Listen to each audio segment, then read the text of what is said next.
大家好，我是林珊，很高兴再次和大家见面。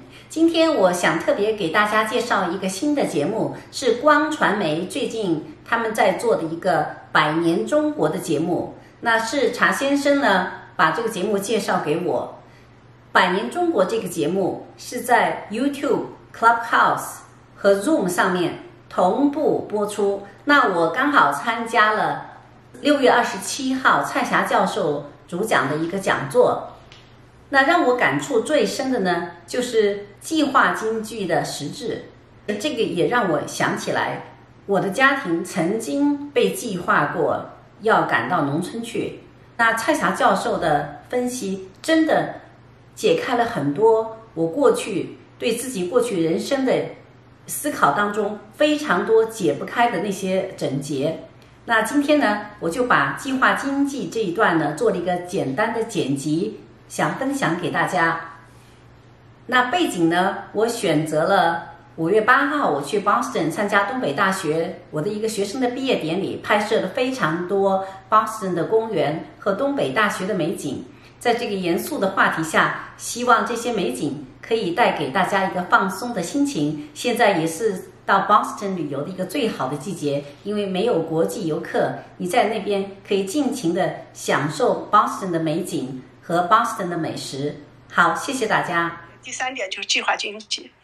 其实我们说，既然你要搞那个经济建设，你是搞计划经济，那么搞计划天经地义，你就得要是算有多少人，要吃多少饭，要用多少，穿多少就布料的衣服，然后要用多少电，你是不是要搞个计划呀？大家听起来是不是很好啊？觉得是应该这样说，资源不浪费呀，生产的东西也不会盲目的生产过多过少啊什么的。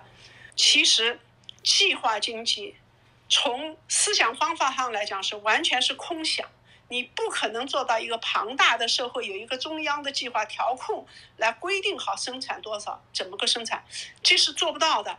它的真正的这种调控是市场调节，价格就是一个信号。我们讲供求关系是通过价格信号来反映的，市场缺了，它自然就要生产的多一点，要不然它价格就抬上去。市场生产的过多的供过于求，价格自然就少了，就降低了。那么因此，其实市场机制是调节社会资源的使用的一个机制。当然，它要合法经营，要公平竞争，但是它是通过价格信号来做到这一点的。但是呢，一旦要是说他搞计划经济，首先从思想方法上讲，这个就是做不到的事情。计划经济，计划为手段，它搞成一个集权的控制机制。刚才我们讲的是资源被他们全部垄断，你变成他的奴隶，权力就掌握在他的手里，生杀大权都在他的手里。问题就是怎么来运转。我们讲他有了权力，他怎么运转？他这个运转构成一个什么样的控制你的机制？它是通过计划来做到的。那么我们讲计划为手段的集权控制机制里边，4个最主要的环节。首先，第一，谁来制定计划？谁有权说了算？说今年我们多生产点粮食，少种一点树木，就是经济作物少一点，粮食作物多一点。谁规定说今年我们多搞一点棉布，少一点什么化工产品？谁来做？这就是共产党所讲的中央政府去做。所以第一就是谁制定计划，第二，计划什么？他计划什么？他就是拿数字来计划嘛，是吧？计划什么？然后计划什么？其实说白了讲，就是钱往哪里扔啊？这个钱花到哪里去？他这个钱收什么效益上来，是吧？这就是第二，计划什么？第三个环节是什么呢？怎么执行这个计划？怎么执行这个计划？怎么保障这个计划能够做到？第四就是谁来承担计划的后果？这个计划好，也许大家都得点好处。如果计划是个灾难性的决策呢，那么这个决策的后果，这个计划的后果谁承担？这就是我们讲它的控制机制，这4个最主要的环节。我们来看，首先第一，谁制定计划？是政府来制定计划，由中央政府来制定。8大报告明确规定的是党的中央委员会制定计划。这个8大会上听取了周恩来代表中共中央委员会做了个专门的报告。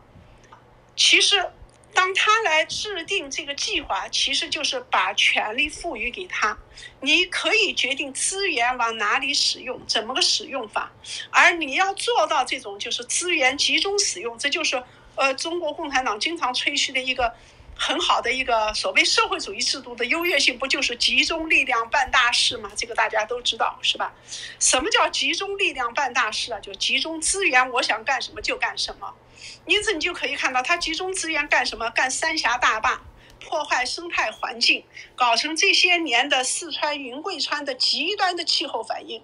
大家可以看到这一点，他要想搞雄安新区，他就可以拨多少个亿，就扔到这个雄安新区，不管这个地形行不行，对不对？因为他可以做这个计划，他可以来全盘的控制和垄断这个资源，他做。所以当他把所有的资源都垄断在自己手里，把所有权力都垄断在自己手里的时候，他一定会导致独裁。所以我们讲计划必然导致独裁，独裁是强制推行他的所谓理想目标的最有效的工具。所以你要搞什么集中力量办大事，搞计划经济，它本身就不可能缺少独裁，独裁就是它必须的手段。所以我们讲公有制也好，计划经济也好，它造就的就是独裁专制的体制。计划什么？大家看8大报告当中讲到，是对国家主要的工农业产品都有一个明确的指标。然后呢，大家就那个政府制定了，说对农村的生活消费品怎么供应，对城市的生活消费品怎么供应，怎么去解决好生产和需求之间的关系，我们搞计划嘛。好，那么这种计划它计划什么？你表面上看是计划农业生产多少，工业生产多少，而所有这些东西落到每个人头上是什么？换句话讲，就是缺粮你就得饿肚子。要是他的工业生产就是说哪一环没有那个什么搞好，或者他计划调控出了问题，那你就没得衣服可穿。就像我们从小过来的这个日子啊，就是说每个人1年1丈6尺布票，然后全家人的布票合起来可以给一个人做棉袄棉裤，因为棉花也是要布票的嘛。所以他所有的计划其实是关系每一个人的日常生活的。他关系每个人的日常生活的时候，他就实际上是在干什么呢？就规定了什么人可以多占用消费品，什么人可以少占用消费品，他生产多少供应给谁，他怎么个生产法。因此我们讲说谁计划谁，他计划什么？表面看他计划的是数字，计划的是物质，其实他是计划你的生活，他是计划了你的命运，他规定拿数字来规定你能活成什么样子。所以我们讲权力意志可以威胁到每个人的基本生存，就是从这儿来的。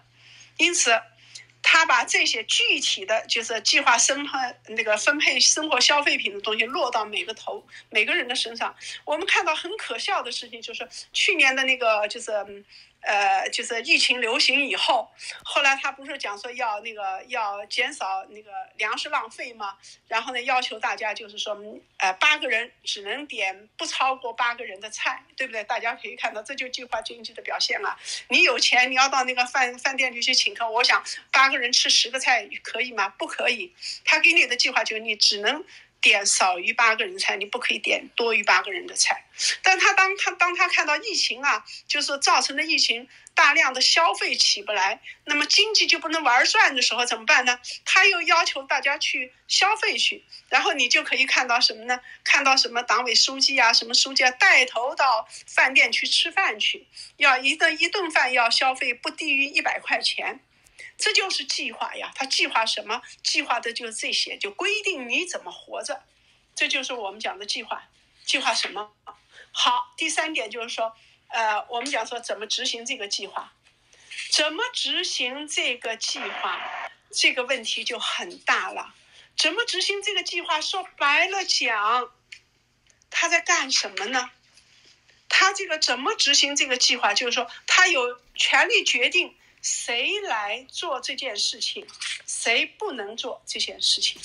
他实际上就是做这个，我们前面已经讲到，就是他决定生产什么，给谁生产，让谁来生产这个东西，然后生产完了以后怎么分配，让谁来分配这些东西。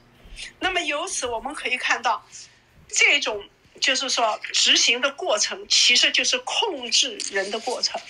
大家过去我们讲说社会主义制度是没有等级制的，有没有呢？其实是有的。我跟大家，社会主义制度的等级就是共产党的干部和普通的城市居民再分一层。所以共产党的干部他可以看你的级别高低，再给你分等级，分就是你的级别高，那么好，你享受的特权待遇就多；你的级别低，你享受的特权待遇就少，是吧？这个大家都知道。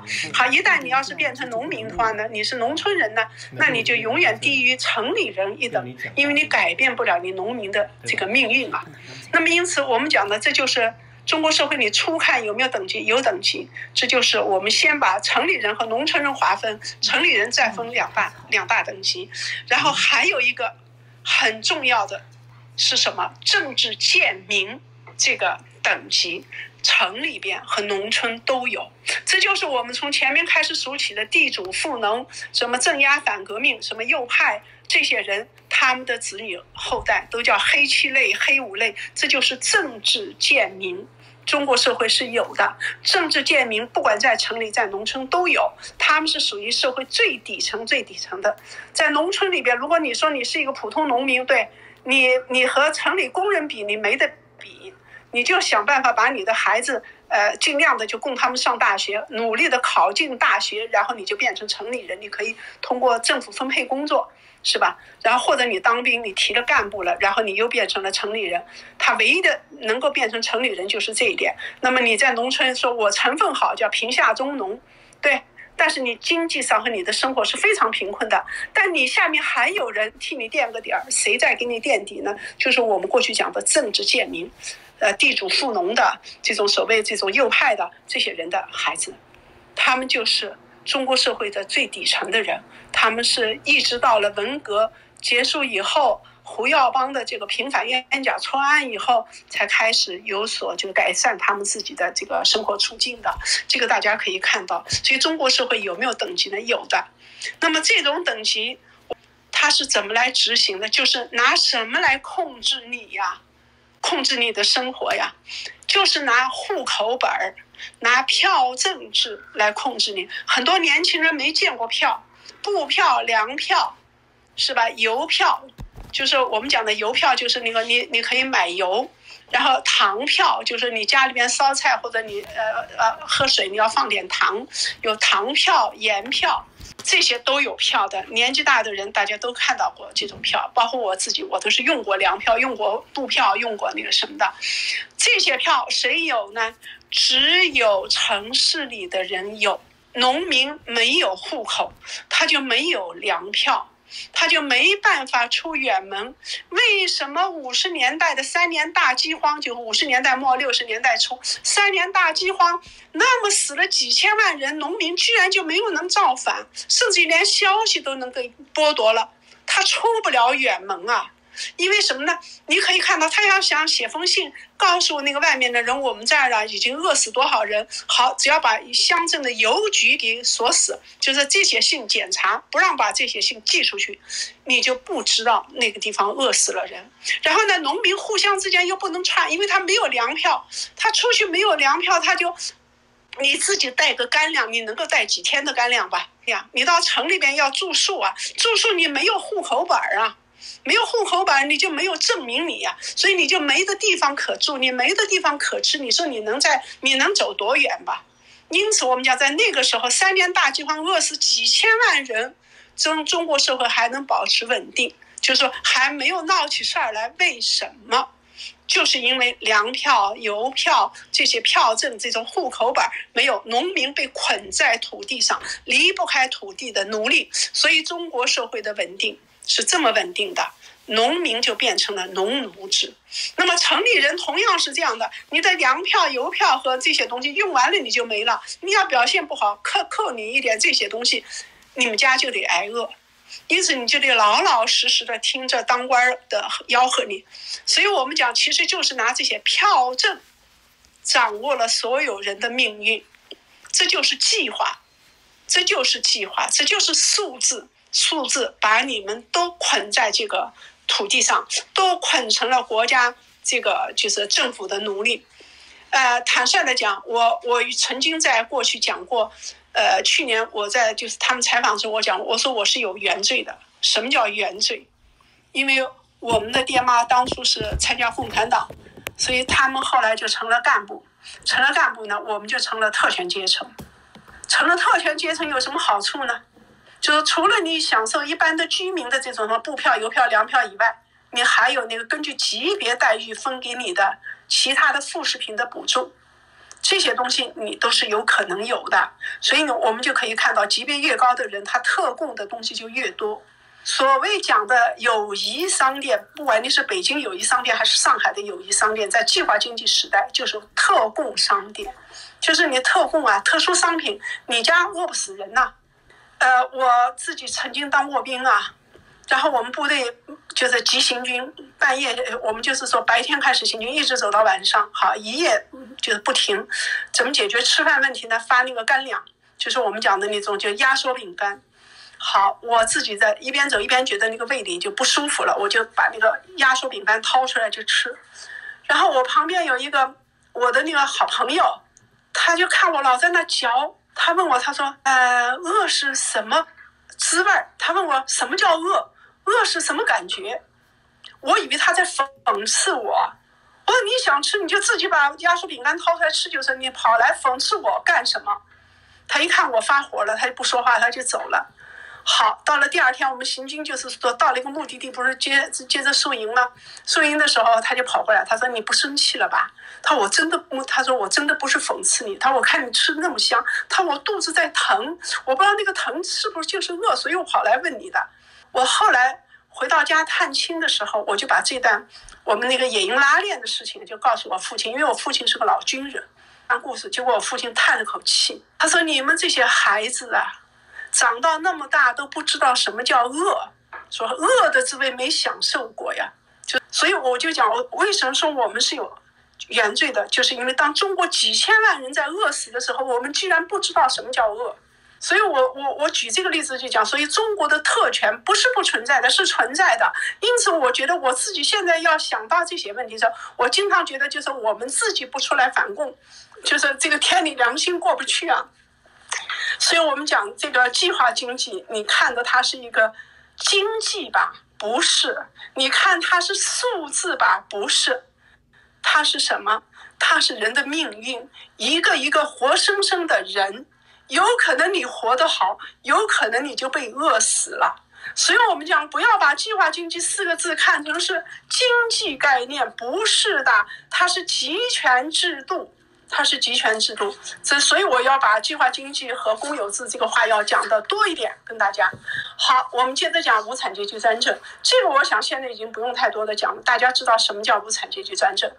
讲专政就是告诉你没有民主，就是我说了算，我说你是敌人就是敌人，我说你是犯罪分子你就是犯罪分子。因此专政是没有法律可言的，他想拿你怎么着他就可以拿你怎么着。大家可以看到前一段的对任志强的这个拘捕，对于申大武的迫害，对于这个我的好朋友啊就是耿肖南的迫害，都是这样的状况。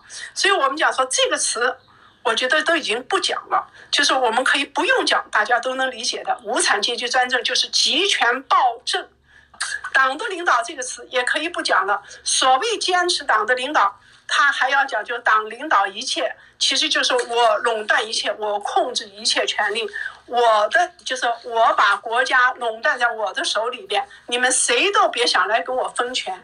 所以我们讲什么叫社会主义制度，什么叫计划经济，它的这些政治正确的口号实质是什么？实质就是以社会主义这种听起来好像是很好的一个口号，建立的是把中国人民重新变成奴隶的这么一个制度。因此中国的这个集权制度其实是和希特勒的那个制度是一样的，而且比希特勒的那个制度还要野蛮。